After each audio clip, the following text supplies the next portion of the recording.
Hi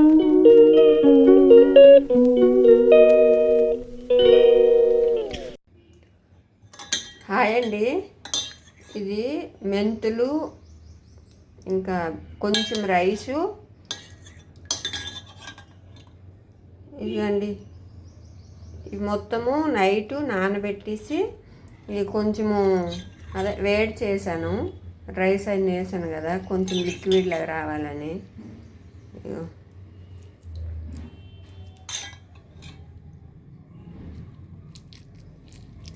ఇది జుట్టుకి కొంచెం ఆయిల్ వేసి జుట్టుకి పట్టించాలండి. అట్లయితే జుట్టు అది ఊడిపోద్ది కదండి, ఊడింది తగ్గుతుంది,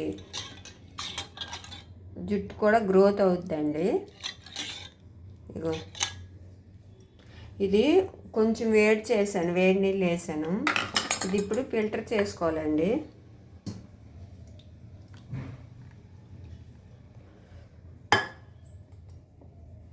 ఇంకేమంటారంటే అలసి గింజలండి, అవి కూడా వేసాను. ఇదిగండి మొత్తం ఇట్లా ఫిల్టర్ చేసేయాలి. ఇదిగో ఇదంతా ఒక జెల్లీలాగా వచ్చింది. దీంట్లో కొంచెము ఇదిగండి, ఇది కలబంద అండి, ఇది కూడా కొంచెం వేయాలి.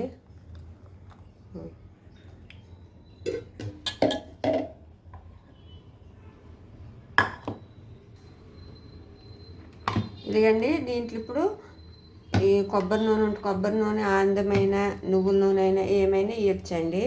ఇదిగో నేను ఇప్పుడు కొబ్బరి నూనె వేస్తున్నా.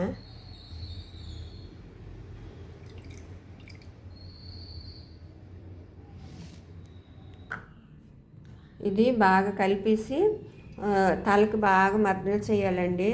తలకు బాగా పట్టించి ఒక గంట ఉండి మీరు ఏ షాంపుతో డైలీ రెగ్యులర్ చేస్తారో ఆ షాంపుతో తలకు స్నానం చేసేయడమేనండి. ఇట్లా అప్పుడప్పుడు వారానికి 2 సార్లు అట్లా చేస్తే మీకు ఎయిర్ పెరుగుతుంది. ఇంకా బాగా జుట్టు ఊడుతుంటుంది కదండి, జుట్టు కూడా ఊడడం ఆగుతుంది. జుట్టుకు కూడా చాలా మంచిదండి. మీకు కానీ ఈ వీడియో నచ్చినట్టయితే లైక్ చేయండి, షేర్ చేయండి, ప్లీజ్ సబ్స్క్రైబ్ చేసుకోండి. Thank you.